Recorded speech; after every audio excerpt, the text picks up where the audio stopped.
Good evening, Mr. and Mrs. West Santa Clara and all the people who care about Santa Clara. It's John Casey, and I have decided to resurrect the blogs at least for a while.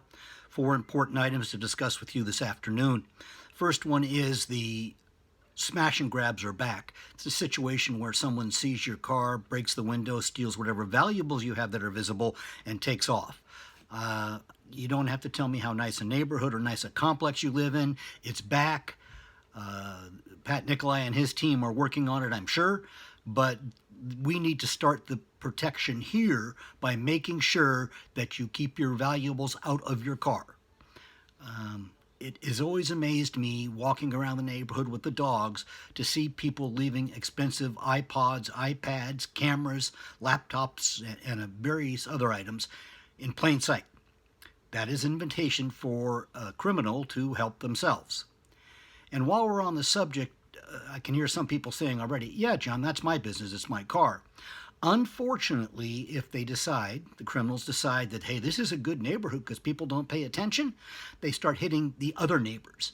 And you have then made life worse for your neighbors. So please, please, please do not leave valuables in your car. Second issue I want to speak about is the plot of land on the corner of Benton and Lawrence. For those of you who live in the neighborhood, it's where the pumpkin patch and the Christmas tree lot sets up annually. The rest of the year it's used as a parking lot for the Santa Clara Church, which is right next door. The county, in its infinite wisdom, has decided that they want to put a transitional housing facility there. And I have to be a little careful because what this facility is has changed several times. They're talking about 30 units, which is probably okay for that size of piece of land. But there's really not enough discussion about how they're going to manage things in the neighborhood. And that's the crux to the matter. City has held three meetings, and the county has held 3 meetings to get citizens' input. I haven't had a chance to attend them, but I have watched them. And the citizens have come out about 70% and said, this is a really bad idea. You've got right across the creek commercial homes, and you've got apartments across the expressway. It's just the wrong place for this project. And for those of you who are saying, oh no, John, you're NIMBY, no. The last 3 transitional housing projects that were in the city of Santa Clara are all on the west side. The Covenant House down there at the old Western Motel, this fiasco up here at the Bella Vista, and now they're proposing a third. Completely unacceptable. I strongly suggest you contact your members of the city council. If you live here, it's Kevin Park. His email address is on the city's website. Also suggest you reach out to Susan Ellenberg. She represents us on the County Board of Supervisors, and there was a meeting last Tuesday night, this past Tuesday, and she showed up, spoke for about 3 minutes, and then left. Her lack of concern over this project is appalling, and I really think that she needs to know that was a really uncool thing to do. She shouldn't have done it. And it's just a bad proposal. Just kind of for information, the county rents the lot out 9 months a year to the church for $500 a month. Okay? Then for the 3 months from October, November, and December, first the pumpkin patch moves in and then the Christmas tree lot. And the county's revenue increases by about 60% because they're going to charge a lot more to someone who's running an active, growing concern as opposed to someone who is just parking cars. I understand it and I'm completely behind it. But this idea that it belongs in this part of Santa Clara is absolutely ludicrous. And while we're on the subject, some people said, well, yeah, John, but Santa Clara's got to do its part.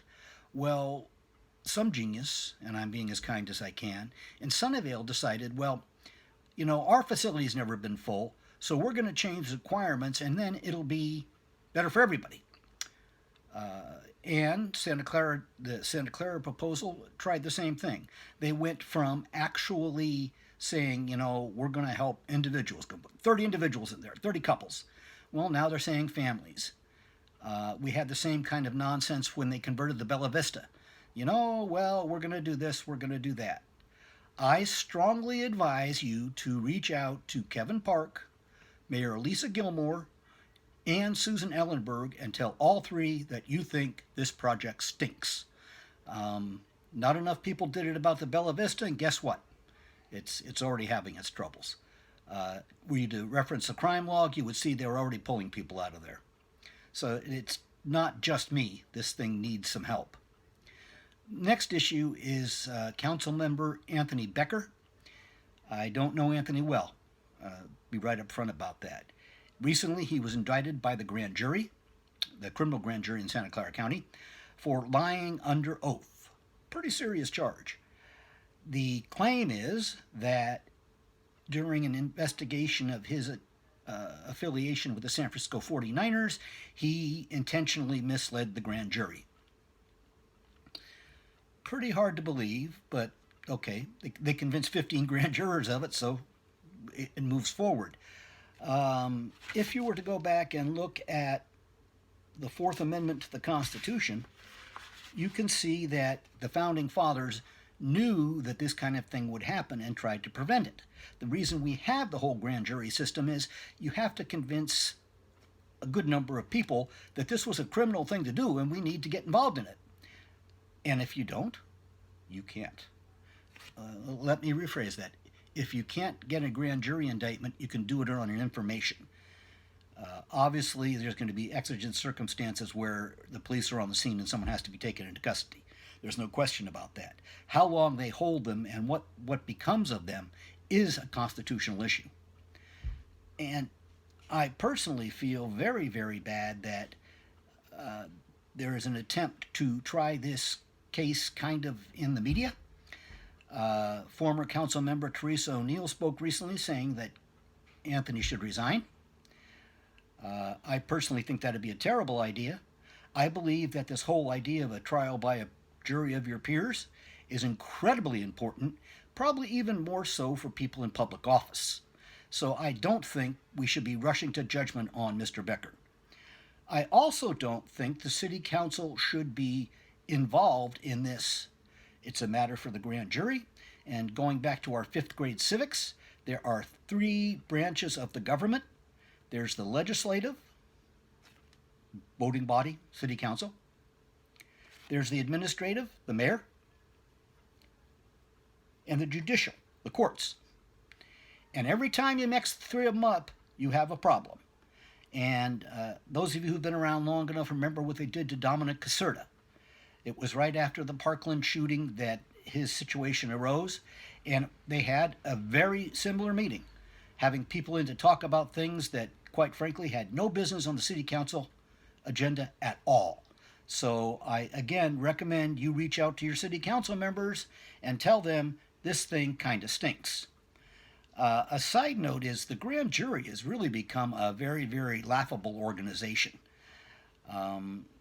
The civil grand jury, which is supposed to engage in checking out local civic operations, local government, state government, whatever, and making sure that they are operating in the best interests of the people.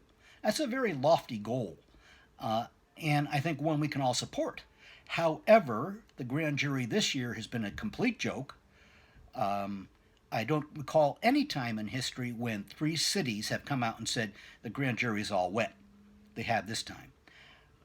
They also recommended criminal indictment of several people, which is far beyond their purview, and quite frankly, have shown themselves to be a useless body. Those of you who know me for a while know that I used to work for the County of Santa Clara in the procurement organization. The grand jury went in and wrote a terrible report. You would think everybody there was sleeping at their desk. 2 weeks later, the National Association of Purchasing Managers gave the county an award for having such an organized, well-organized and efficient purchasing department. So the grand juries have a long history of being completely ineffective. And you may say, well, yeah, how do you get on the grand jury? The grand juries, both the criminal and civil, are selected by the presiding judge of the Superior Court. And quite frankly, most of the people who are going to be selected for the jury have to have the time to put in. So you're going to get retired people or rich people. Certainly not a jury of your peers. If you're under 60, you know, too bad. So I think that longer term, we need to take a look at the grand jury system, especially in this county, and do something about that. My recommendation is that you contact the Council on Judicial Performance of the state of California and just have a chat with them about it, or even an email with them about it. They have a pretty good function on their website. They will frequently come back and say, no, this doesn't rise to the level of a crime, it doesn't merit investigation. I'll tell you that in advance.